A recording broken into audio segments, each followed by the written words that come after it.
In page 127 of the Ministry of Healing, it begins with, and the only hope of better things is the education of people in the right principles.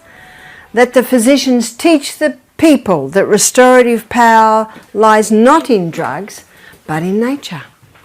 Disease is an effort of nature to free the system from conditions that arise because of a violation of the laws of health. And so if a person does not know those laws, they don't know that they're violating them. You see that? So it's vital that we teach that. Pure air is the first law of health. Let's have a look at pure air. There are 4 vital elements needed for life. Let's look at the 4 vitals. The 4 vital elements needed for life. So remember, we use the BHSC method. Do you remember the Bible? History, science, and common sense. And we really just study these 3 because the common sense comes in. Bible, history, science, and common sense. So let's flip over to some science. Number 1 vital element needed for life is oxygen. The second vital element needed for life is water. That's not a surprise. The third vital element needed for life is sodium. And the 4th vital element needed for life is potassium. And we'll be exploring them a little bit later as we go on. We explored the journey of glucose yesterday, and now we're going to look at the journey of oxygen. So from the food that we eat, the glucose goes in to the cell. Remember, we're looking at the CBD, the central business district of the human body. When the glucose goes in, it goes through a 20-step pathway. This is called the glycolytic pathway. And this 20-step pathway delivers for us 2 units of energy. The end result of the 20-step pathway is a chemical form of glucose called pyruvate. And pyruvate, as the chemical form of glucose, gets fed into what's commonly called the powerhouse. And the reason it's called the powerhouse, because even though it's only an 8-step pathway, it delivers a very impressive 36 units of energy. Now, the reason why a 20-step pathway only delivers 2 units and an 8-step pathway delivers 36 units is oxygen. The difference is oxygen. So this pathway is called anaerobic, meaning no oxygen. And that pathway produces energy by the process of fermentation. Whereas this pathway is the aerobic pathway. This is in the mitochondria, specifically the Krebs cycle. This is the aerobic pathway. What a difference oxygen makes. And as I mentioned in a previous lecture, I'm drawing that as if there's one pathway through per cell. No.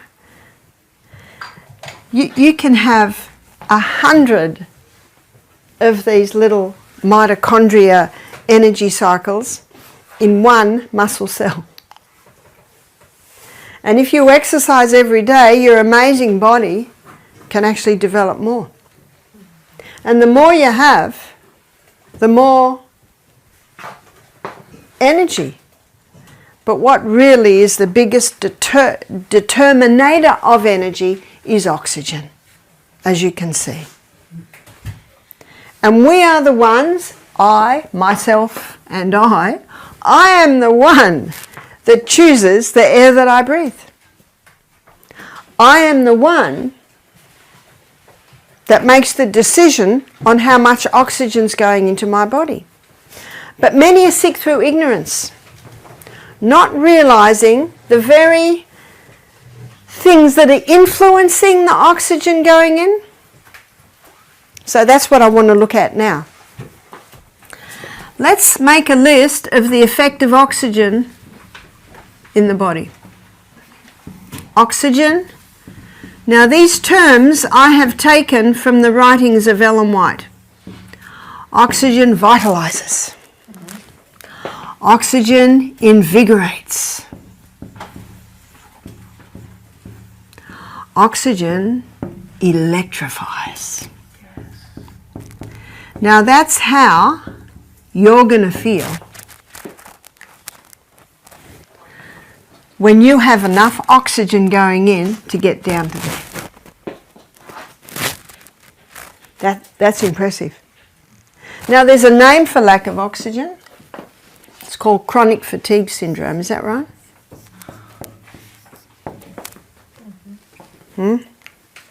Chronic fatigue syndrome has one cause. Lack of oxygen. Yeah.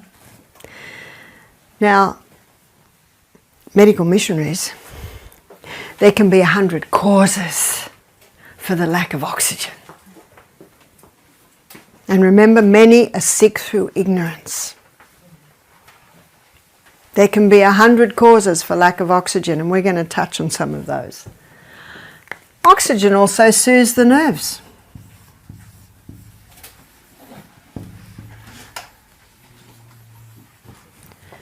So if you're feeling a little uptight,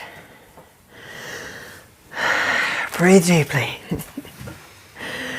And with every breath, say, thank you, Father, for what's happening to me right at the moment.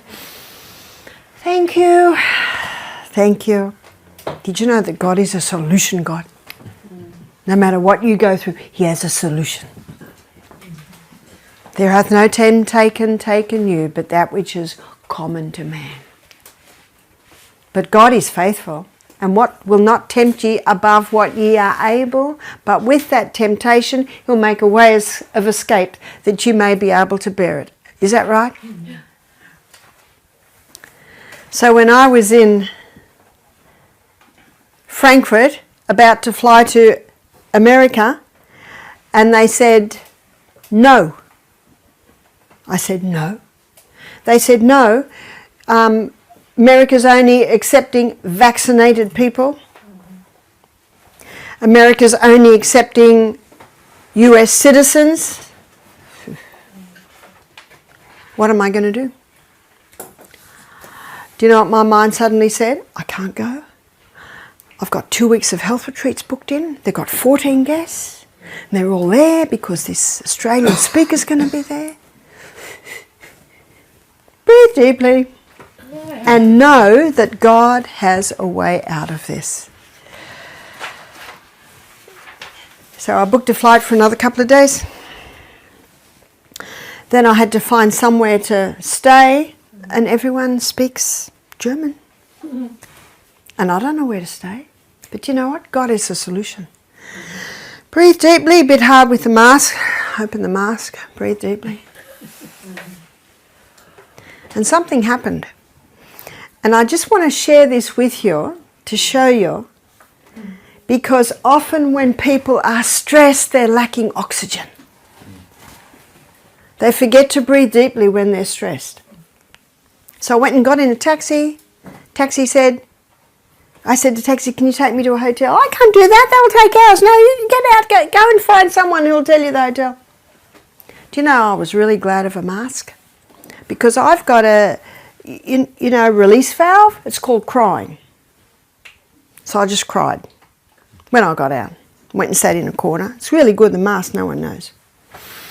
Okay, my release guides happen. What do I do now? Now, something had happened an hour before. I knew I needed food, and in Germany they have sourdough spelt, rolls, salad, great things. And just as I'm about to buy, there's a lady in front of me. And she got a whole lot of stuff. She's about 35. And she speaks English, and the man behind the counter did. And she gave a brochure. He said, I can't, a voucher. I can't accept this. She said, but Lufthansa said I could. He said, no, it's not filled out right. You'll have to take it back. She said, but my pickup's coming in 5 minutes. So I said, how much? 20 euro. 20 euro, yeah, 20 euro. Wouldn't you do that? Do unto others, it's the golden law. Just do it. 20 euro. He looked at me. She looked at me. I said, and you've got a mask on, but you can smile with your eyes. That's right. I said, I've been there before. She's looking at me.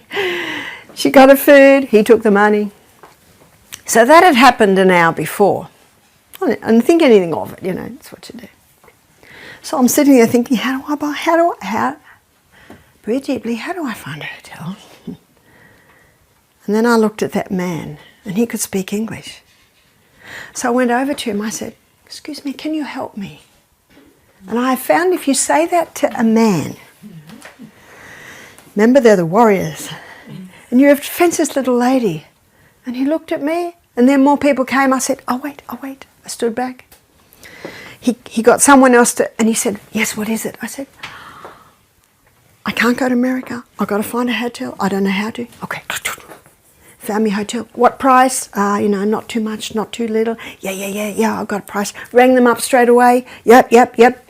Barbara O'Neill, 2 nights, yeah. Went outside, got me a taxi, put me in the taxi, said to the taxi driver, take her there. That's where she's going. Praise God. Is God good or what? Yeah. And what a potentially scary situation. You're in a country you don't know anyone. Well, I do know some people, and I did ring them up, but they were climbing the Waldensian Mountains. God has a solution. But you know what you must do?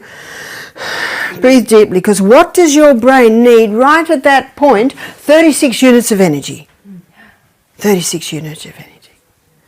I said, thank you so much. Do you know, I'd like to tell you that I think that made his day. Isn't doing good for others an excellent remedy? Yeah. Why do you think he helped me so much? Do you think it was that I paid for that lady? We never know where anything's going to lead, do we? We never know where it's going to lead. Breathe deeply. So one of the causes chronic fatigue syndrome can be the person stressed out. Because you'll find when someone's very, very stressed, they usually breathe lightly. Let's have a look at what happens when there's not enough oxygen. It's called hypoxia. It's a medical condition. And the paramedic knows hypoxia. The lips blue, fingertips are blue. Why? When your blood cell goes through the lungs, it picks up oxygen like a little parcel. And look at the colour oxygen gives it. Red. So when there's blue top lip, blue fingertips, you know what that means? There's not a lot of oxygen in the body. And sometimes they'll even quickly plunge a hole here, if it's blocked there. Because you've got to get that air in. You've got to get that oxygen in. It's the most vital element needed for life. You can go 3 months without eating, you can go 3 days without water, but you can only go 3 minutes without oxygen. So what are the symptoms of hypoxia? Because there are many people suffering from hypoxia. It's called chronic fatigue syndrome. What are the symptoms? Fatigue, lethargy, fatigue. Feel like you've climbed a mountain and all you've done is got out of bed. Fatigue, can't even get out of bed. Nausea, it's not the only cause of nausea, but it is one of the symptoms of hypoxia. Headaches, it's not the only cause of a headache, but it is one of the symptoms of hypoxia. I find there are many people today that are drifting in the haze. You know, the haze that lies between optimum health and severe illness? They're not jumping out of their skin with energy, and they're not bedridden. How many people, when you say, how are you, what's their answer? All right. Okay. Not too bad. What's not too bad? Not too good. And if you ask someone, how are you, and they said, fantastic, how many people would say, what's wrong with him? Where do you come from? Have you noticed? Isn't it sad? Yeah. That it's unusual for someone to say, fantastic, great. Because so many people are suffering from this. Do you know why there's nausea? Because the cells in the stomach don't have enough oxygen. Do you know why there's a headache? Because the brain cells don't have enough oxygen. As I said, it's not the only cause of a headache, but it can be one of the symptoms of hypoxia. So what I'd like to show you is how we can prevent that and how can we ensure that. Because isn't that what everyone wants? In fact, if you put it in a bottle, you'd make a fortune, is that right? How many people look at the 10-year-old and say, oh, if only we had that energy again? Well, you can. Just go to and Google 100-year-old athletes and you'll get a documentary on 100-year-old athletes. And you've probably heard of the Blue Zone? Yeah, the Blue Zone. Sure. These people were in their hundreds and they're still climbing mountains. So a lot has to do with the air we're breathing. So air can contain negative ions. It's referring to the negative charge, and negative ions are electrically charged oxygen molecules. And there are 3 things that are required to produce negative ions. So if I tell you the 3 things that are required to produce negative ions, you start to understand where you will find them. Because remember, I'm terribly sorry that my resident Y is getting on the board so late. Why? Water droplets pass through the air, casting off negative ions. You see the 3 things present there? Water, droplets pass movement through the air. So we need moisture, we need movement, and we need air to produce negative ions. So where do you find those 3 things? You'll find those 3 things, yes, especially the thunderstorm. Yeah. I know sometimes if I'm watering my garden, I smell that negative ion smell. Because when I'm watering my garden with a spray, what have I got? Movement, water, and air. So when everyone's closing their windows and running inside, run outside. Breathe deeply. I'll show you how to breathe in a minute. The thunderstorm. Also the waterfalls. Yeah. And ocean waves. The pounding of those waves. And I think we can identify that we've all experienced the air in those places, but also the pine forest. And the reason why the pine forest has more negative ions is because the pine needles are so numerous and so fine, and they're so light that it only has to be the slightest breath of wind and you get more movement there than you may get in other trees.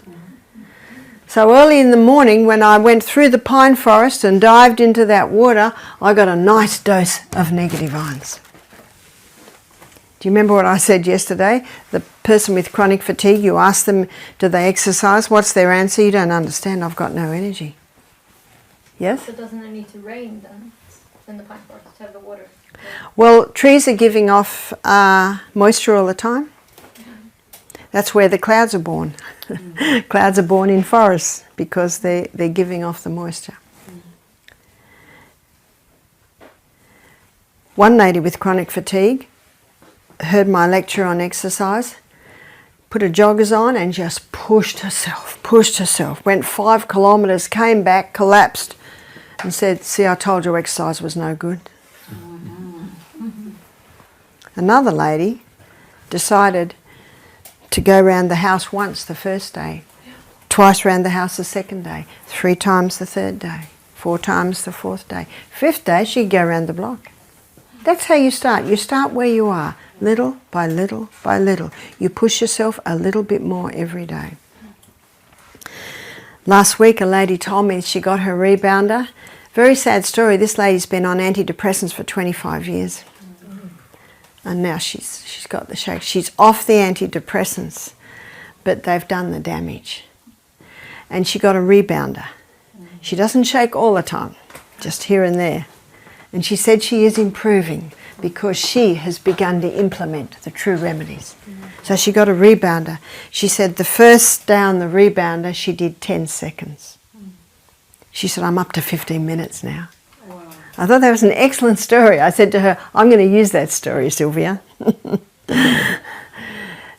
just a little bit more every day, just push yourself a little bit more. So that's where you find the negative ions. Where do you find the positive ions? Now the positive ions have the positive charge, so they're the bad guys, and there's more carbon dioxide in their molecule than oxygen. So you will find the positive ions before the thunderstorm. What's the air like before the thunderstorm? It's heavy, isn't it? Yeah. And if someone's got arthritic joints, they'll say, oh, the storm's coming, my arthritis is hurting. It's because the positive ions have a depressing effect on the serotonin in the brain, which can increase inflammation. But you ask the person with arthritis how they feel once the thunderstorm hits. You'll find the relief, that's right. Positive ions are also found in the city. In the city, you've got a lot of people who are all breathing out carbon dioxide. Carbon dioxide is the gaseous waste that comes out from the combustion of glucose and oxygen in the cell. You've also got some people who are smoking. Cigarette smoke particularly gives off another gas called carbon monoxide. And carbon monoxide is a dangerous gas to humans because carbon monoxide, when it comes to the blood cell, it forms a tight union. So if someone's breathing in carbon monoxide and oxygen, can you see what's going to grab the blood cell first? Oxygen on the red blood cell, well, on the blood cell making it red, is an unstable union. And it's an unstable union so that it can drop the oxygen again quickly in my brain, in my toes, in my pancreas. Whereas when carbon monoxide comes on, it forms a tight union. Where else will we get carbon monoxide? Where else we can be exposed? Is cars? The car fumes? I always question the wisdom of people jogging in the city on the side of the road because they're breathing in a lot of carbon dioxide. When I was teaching in the Bronx for 2 months, I found a park. They'd say to me, Sister Barbara, you be careful of that park, the drunks are in the park. A lot of people didn't walk because of this, fear.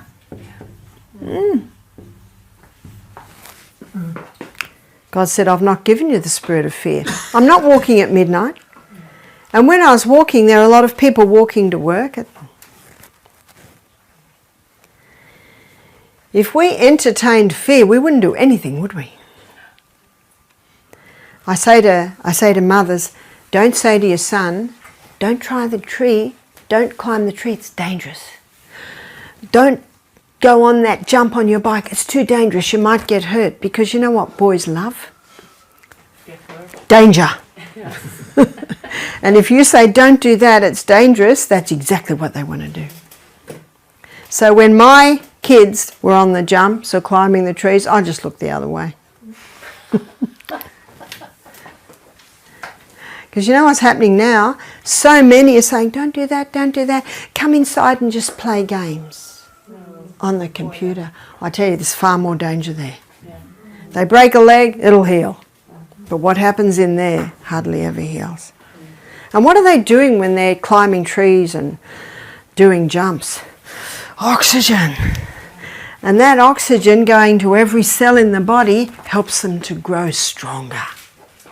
Helps their brains to be clearer. I noticed when I was homeschooling my children, after about half an hour, 40 minutes each subject, they'd have a break. And they'd climb a tree or they'd ride their bikes or on the trampoline. If it was raining, they could have the skipping rope on the veranda. And when they came back into school, they're like this. What's just happened to their brain? More oxygen. More oxygen. When I was doing my nutrition course, I really wanted to speed through it. I'd have one going in the mail, I'd have another module coming, and I was in the middle of another one. And sometimes I'd almost fall asleep, so I'd get up, I'd run out, I'd dive in the creek, come back, And that's what some ladies are doing here. Did you know that? The car to the creek. Oh, what a difference it makes. It's a great thing to do. Or just go outside if you don't have a creek or a lake nearby, and skipping rope, trampoline, run around the house. Putting oxygen in. Where else can we get the carbon monoxide? Mould gives off carbon monoxide. I have found in about 9 cases out of 10, people suffering from chronic fatigue have had mould exposure. Remember what you do? You start digging deep. So we had one young guy come, and he was 22 with chronic fatigue syndrome. See, when someone says, I've just found out the cause of all my problems, I've got chronic fatigue syndrome, that's not the cause. That's the result. So you've got to dig a little bit deeper. I said to him, really, what's been happening? He said, I used to go to the gym, I can't go to the gym anymore. I used to surf, I can't surf anymore. And unfortunately, he had a helicopter mother. Have you heard of the helicopter mothers? They hover around their children all the time, and the children can't make any decisions and can't do anything. So she was keeping at home. You stay there, sweetheart. You just stay there, I'll feed you. Was that helping? No. No, because the last visit to the doctor is offering antidepressants. Eeh. I said to him, what do you do for a job? He said, I'm an air conditioning mechanic. Now, what often happens in air conditioners if they're not working well? Mould. Mould, because there's a lot of moisture in there, there's the warmth. So as the young apprentice, he's sent to all the messy jobs, the worst jobs, the mouldy jobs. I said, aha. And I investigated a bit more. So are you sent to clean out? Oh, yeah. He said, oh, some of them are in such a terrible state. I said, mould growth? Oh, yeah, some of them are just black with mould. Aha. Aha. What does Ellen White say in page 127 of the Ministry of Healing? In case of sickness, the cause should be ascertained. He'd gone to the doctor, he'd got a label and a drug. Not every doctor does that. There are some excellent doctors out there, but there are some that do. So I gave this lecture, and he just sat up. He was so excited to see how all of this worked. Next day I heard him on the phone to his mother. He said, Mum, I feel 200%. Just knowing why. Isn't that the way God made our brain? So he started exercising, but little by little. He had a very strong, healthy body. He was out at Misty Mountain with the fresh air. Yes, I looked at his tongue. It was coated. That's a clear sign of fungal growth. So we had him on herbs. We had him on a low-sugar diet. No fruit. He's only 22. He hasn't got cancer, just fungal. So just Granny Smith apples and berries, just low. Well, when he went home, he felt so good just knowing what the problem was. He rang me up about a month later. He said, I'm feeling so good. He said, I've decided not to go back to work. He said, I'm going to go and I'm going to college and I'm going to become a nutritionist. He said, I want to do what you do. He rang me 6 months later. He said, I've got some good news. He said, I don't live at home anymore. Helicopter mother's gone. She was stifling his growth. A young man said to me one day, because he was incredibly proficient, it's not every young man's room is tidy, and I said, you're very proficient, he was 19. He said, yes, my mother, she made sure we were each independent at the age of 15. We could all sew buttons on our shirts, we could all wash, we could all clean toilets, we could all keep a house clean, we could all cook. I love it. Independent, they can, and doesn't that make the mother's job a lot easier? Yes. Absolutely. But mould, that's why you've got to search, you've got to go very deep. Sometimes I say, have you ever lived in a mouldy house? That's a good question to have on your questionnaire. Or have you ever been exposed to mould? Because sometimes it can be a work Sometimes it can be in the house. Sometimes it can be in many places. Remember the lady that had asthma from 5, and the new house they moved into had mushrooms in the carpet. So you've got to dig very deep. Unfortunately, in Australia, because of Medicare, doctors are only allowed 15 minutes per patient. You can't find a lot out in 15 minutes. What I usually do when guests come in, it's half an hour. And they've already filled out their questionnaire, so you can zoom down, and then there might be a couple of points you'll explore a little bit more. And I will get my husband to email us the questionnaires and things like that, so you will have that. And so sometimes the cause of chronic fatigue syndrome can be mold. Sometimes it can be, it's like one lady, her husband started the car every morning to warm it up, and the door from the garage into the dining room was open because and all the exhaust was coming into it. So you've got to investigate. I don't know what it's like in Sweden, but you're not allowed to smoke in restaurants, bars, pubs. You're not even allowed to smoke in a car if there's children in the car. Good.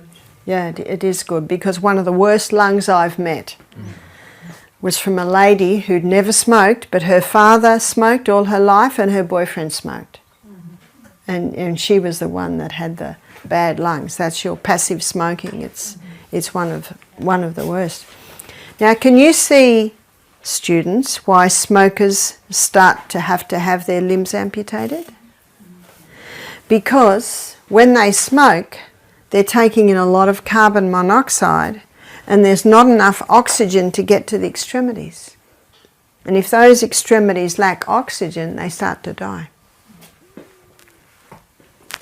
Can it be healed? Yes, it can be healed. We looked at yesterday, I told you about the man with 2 tips, gangrene. They were going to chop it with a cane pepper. So cane pepper on the bottom of the feet. A type of exercise that they can do and get that oxygen in. In Australia, we have a product called GO2. And GO2 is a liquid, and they've put oxygen into the liquid. Now, usually there's about 8 parts per million oxygen in water. There's 150 million parts per million in there. And athletes are taking it, because when they take that, they get a boost of energy and they perform better. Just another illustration of what oxygen does to the body. The G is no meaning. Pardon? The G, what's that in the name? Do you know, I can't tell you. I can't tell you. We just know it as GO2. And you can see why the hyperbaric chamber is effective. Because Henry's law states that under pressure more gas goes into a liquid, and that's basically the theory behind the hyperbaric chamber.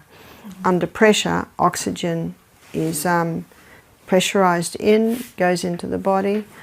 And we get some people coming out and they say, I just walked up the hill. I've never been able to just walk up the hill. I've done it once. And after all my 8 months travelling, I decided to do what I had never done before, and that was a 10-hour program as an attendee. So I did a hyperbaric chamber. I fell asleep within minutes, and I woke up and thought I'd been in there 1 minute, and I'd been in there 1 hour.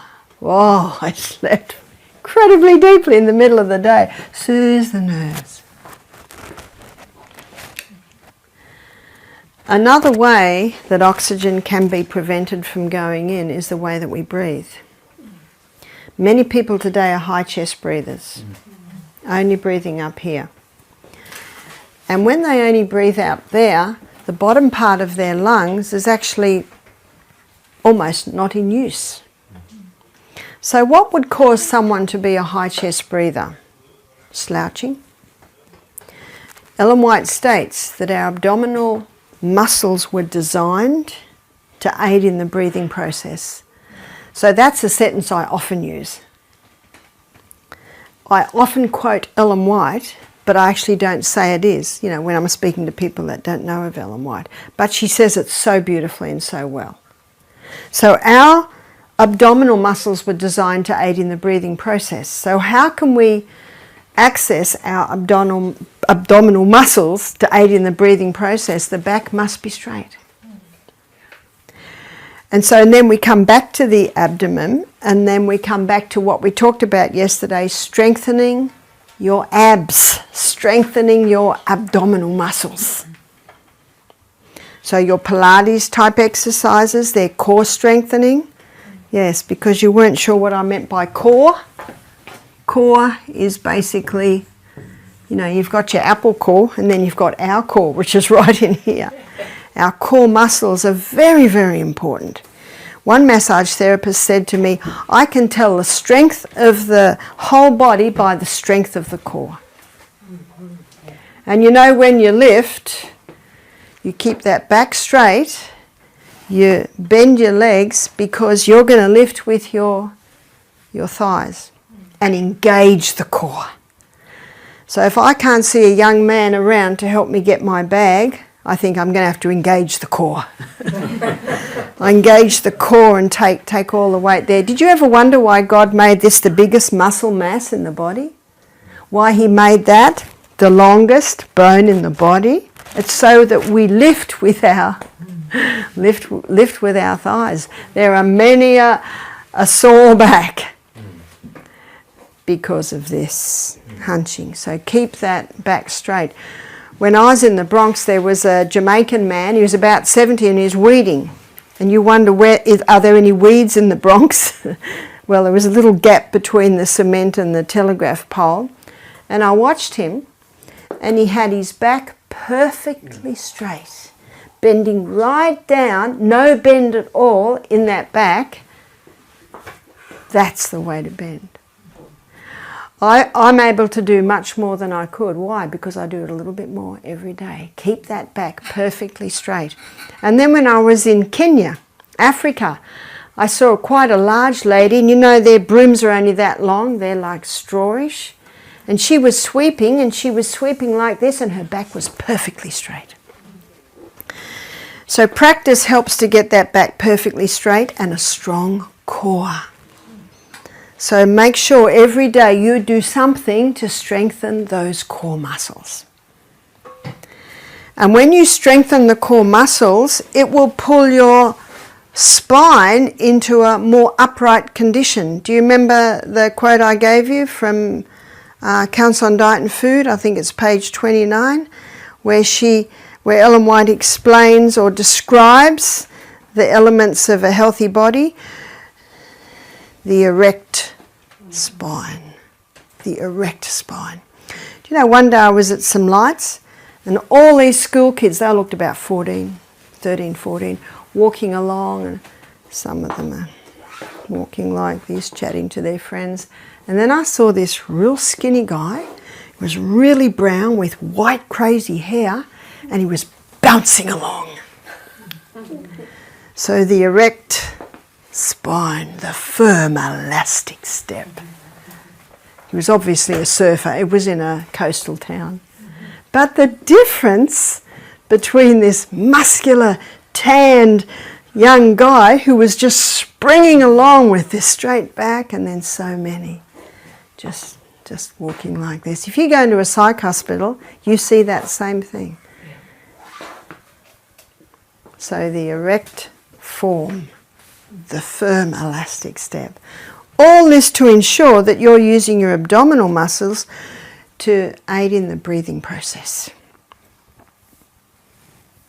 Your muscles in your spine are connected to your hip, your rib, other hip and rib, and back to your spine. So strengthening the core automatically pulls that spine into place.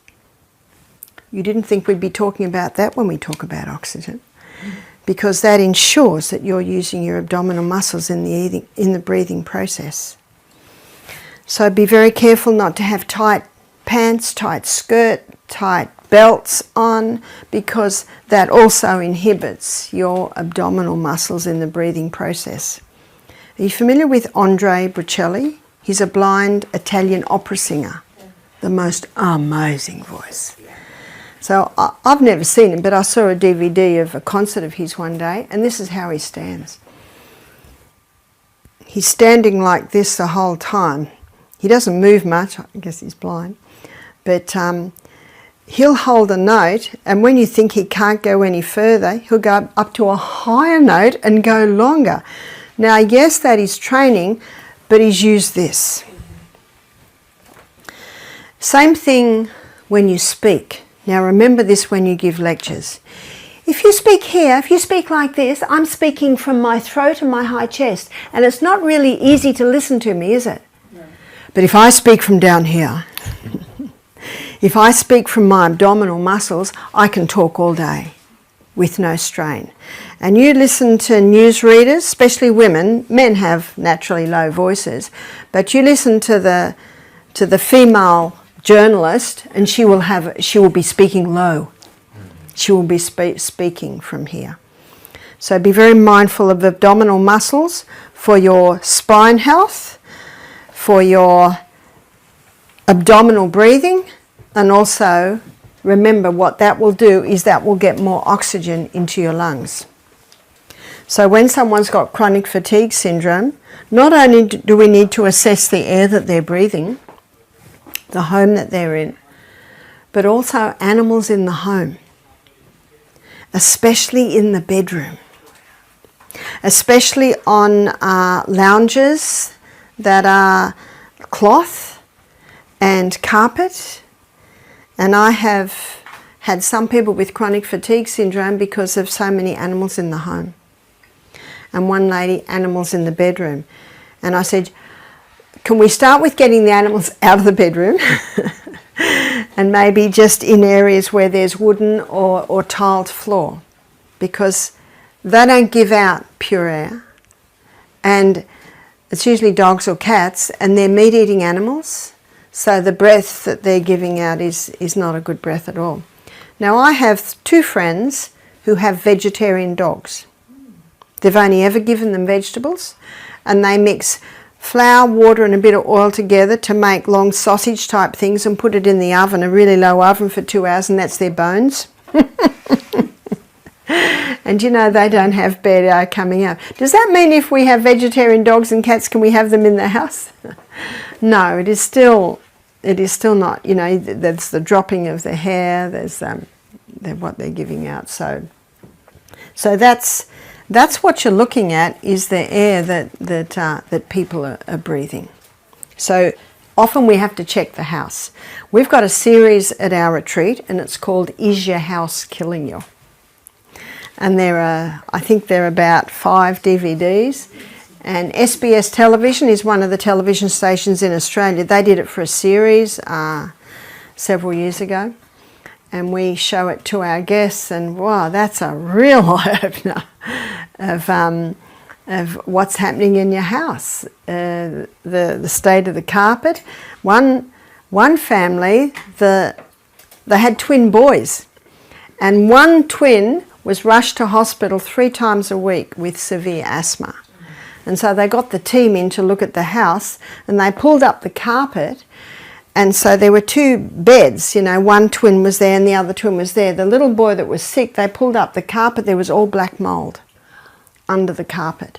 So you see, when the carpet's down, you couldn't see it. And because it was cold, they had the window shut.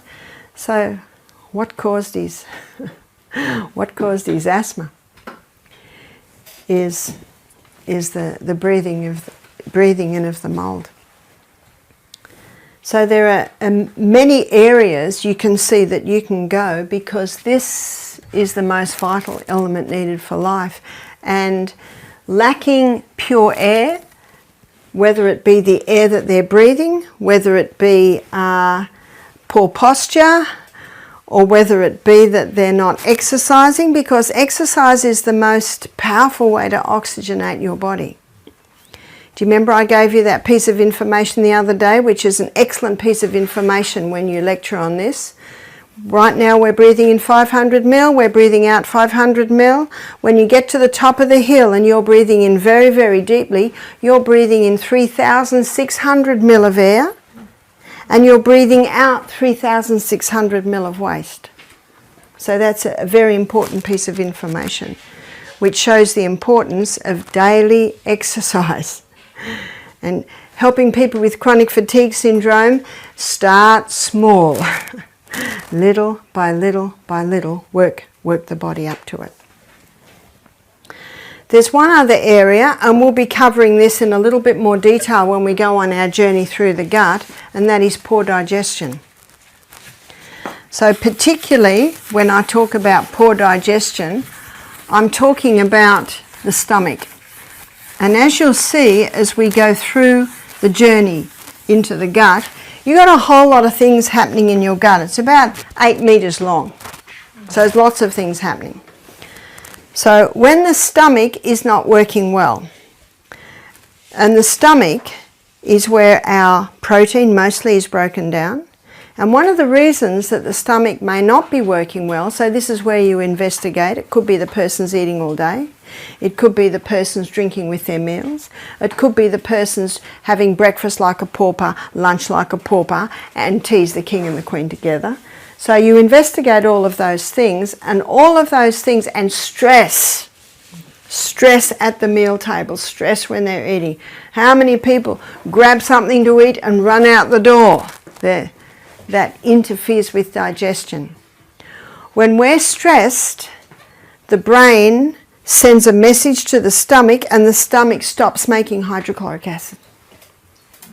Have you noticed when you get some bad news in the middle of the meal, you can't really finish your meal? So all of this affects the blood, and affecting the blood means that the oxygen uptake is not going to be as effective. I used to do a live blood analysis, and sometimes I would see this. And the blood should be like that. Now when that goes through the lungs, how much oxygen's going to pick up? When this goes through the lungs, how much oxygen is that going to pick up? Can you see the surface area that's been lost? And dehydration can cause this, but also poor digestion can cause it.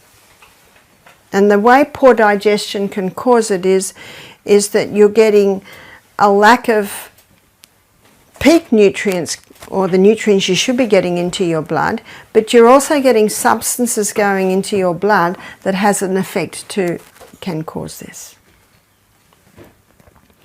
So if ever I saw that, I would say to the guest, I'm very sorry, but I'm unable to read your blood at the moment.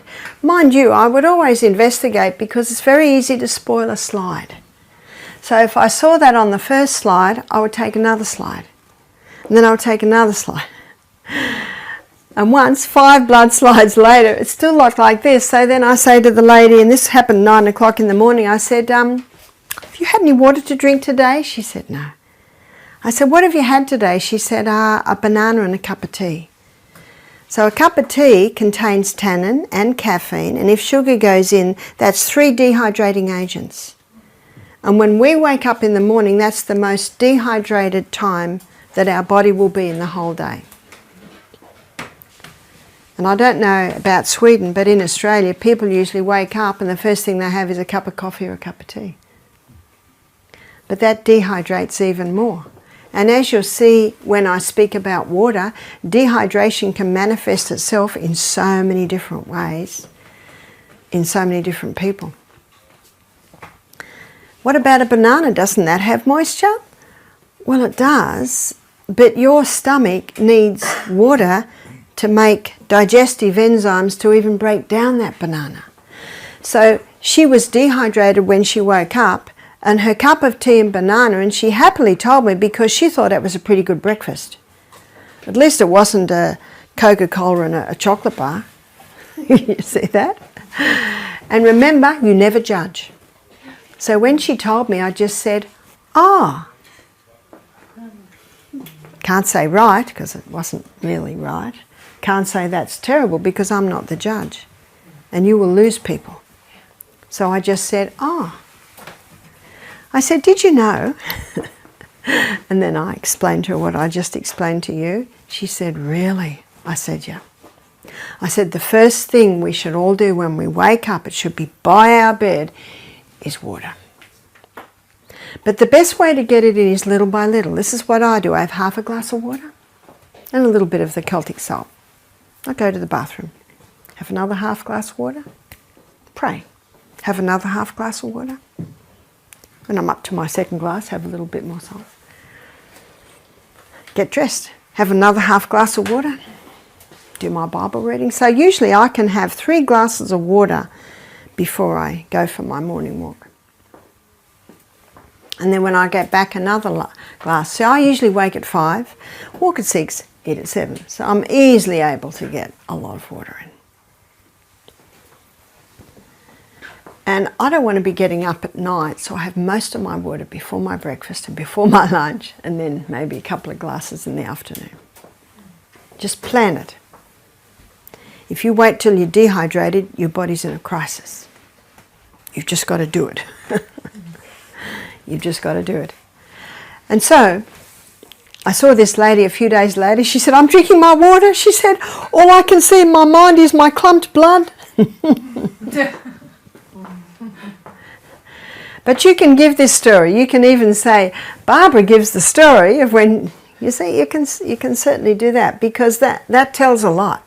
Because they can see for themselves, oh dear, we've lost all that surface area. So a person can suffer from chronic fatigue syndrome because they're dehydrated. And we had a pathologist do our program. He said, we've done studies on coffee. He said, you need 5 glasses of water to make up for the dehydrating agents in 1 cup of coffee. Now that piece of information alone tells you that most people today are dehydrated. And you might have heard of the book, One of the Body's Many Cries for Water by Dr. Batman Geheldich, Dr. B. The other title to his book is He's Not Sick, He's Thirsty. And the other title is Don't Treat Thirst with Medications. Fascinating book. And it's a good book for medical missionaries to read. It'll really expand your presentation on water. He goes very deep. And I touched on a few of the places he goes when we look at water. Yes? What's the name of the book? You read it? One of the Body's Many Cries for Water. So one of the body's many cries for water can be chronic fatigue syndrome. Not your body's many cries. One of the body's, might be, many cries for water. Body's many cries for water. We'll find it. Yeah, yeah. So you think it's your body's many cries. or it could be yours? Yeah, try yours.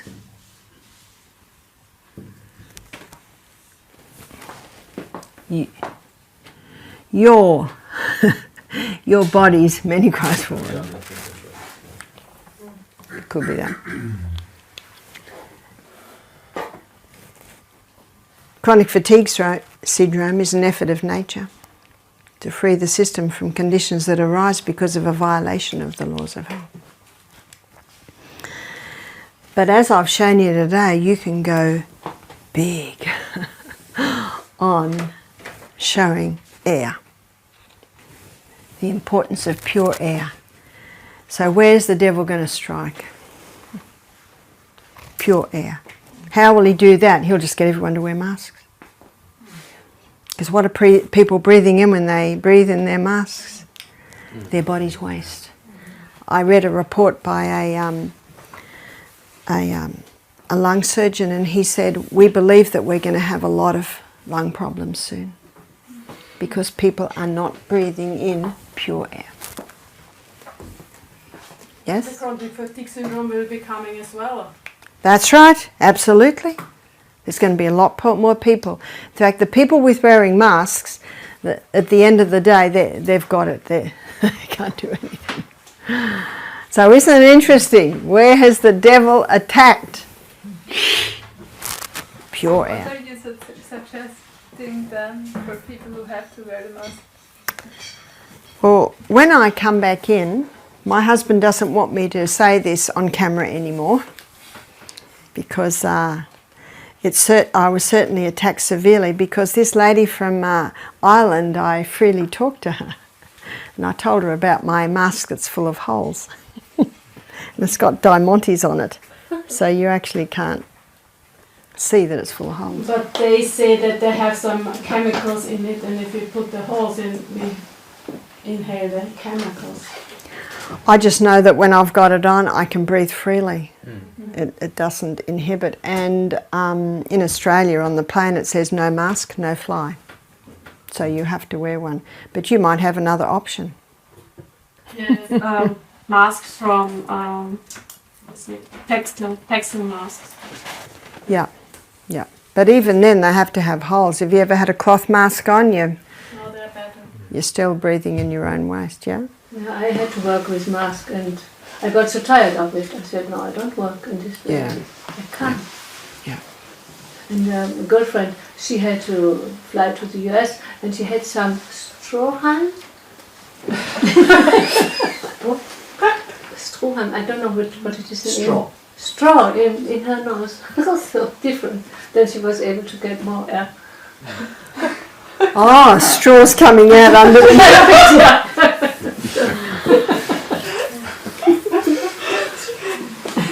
We're going to have a break now, and when we come back, we're going to visit Dr. Sunshine.